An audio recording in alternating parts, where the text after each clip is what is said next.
Question of the Week from the Naked Scientists.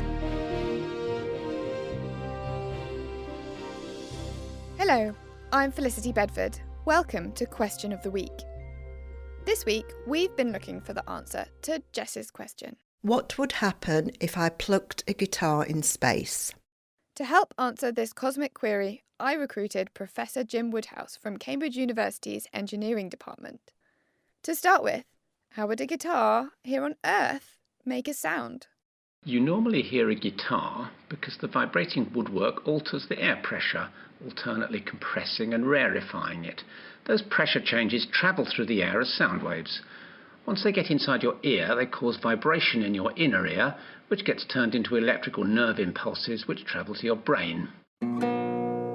Simple enough. So let's try again up in space. Nothing. So what's going on? There can be no sound in space because there's no air to transmit the sound waves.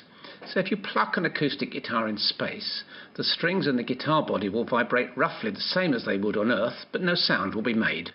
So, if no energy is being lost through sound, does this guitar string vibrate forever?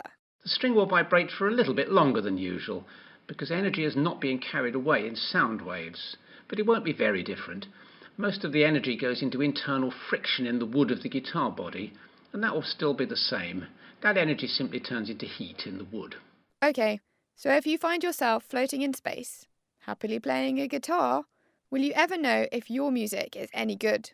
If our spaceman could manage to make a mechanical connection to the vibrating woodwork, they might get some sound transmitted via bone conduction, which is when sound vibrations travel through your bones into your skull and reach your inner ear that way. When Beethoven was deaf, he managed to hear his piano by fixing a piece of wood to it and gripping it in his teeth. But that wouldn't be easy to do while wearing a spacesuit. Thanks, Jim. Although that doesn't bode well for our space jam. But what about on the International Space Station, which, fortunately, contains air? The Space Boffins have been hearing from a real astronaut, Tim Peake, who is set to launch this month. So no, there is a guitar on board, and of course I'll be playing it. I love to play, but I'm not sure I'm ready to release my skills to the world yet. So you won't be sharing that? Never say never, but I've got no intention to at the moment. That's a shame, Tim, because as Andrea said on Facebook, your music would be out of this world. Next week, we're coming back down to Earth to answer Kevin's question. If someone transported polar bears to Antarctica, would they thrive?